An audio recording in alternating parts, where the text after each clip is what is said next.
I love wisterias because of the fact that they produce an abundance of long raceme flowers, and particularly the Chinese wisteria and the Yamafuji wisteria from Japan have got such wonderful scent. So a combination of scent and flower, they are terrific plants for planting in the garden. Wisterias belong to the legume family.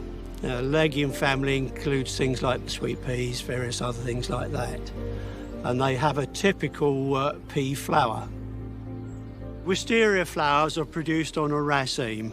The individual flowers open from the base of the raceme down to the apex. So you can see they're well in flower at the top and there's buds at the bottom.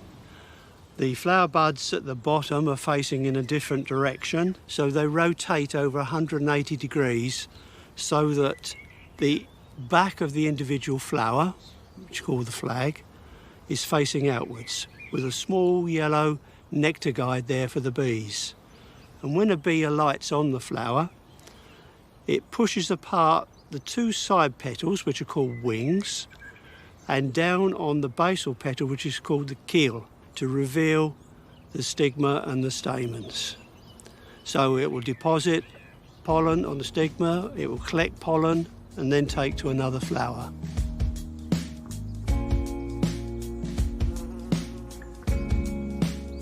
There are 4 species of wisteria in the world, and the most commonly seen one is Wisteria sinensis.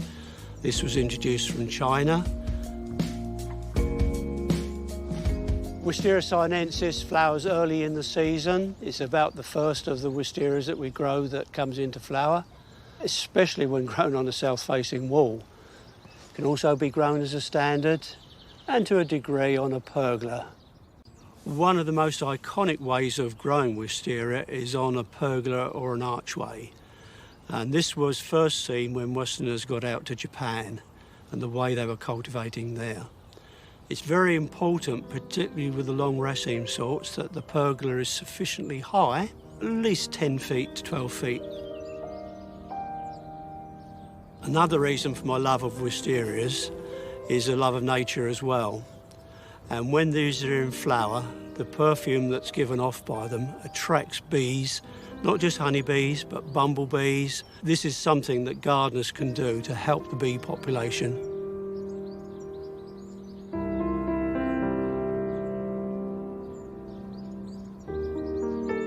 I just love them.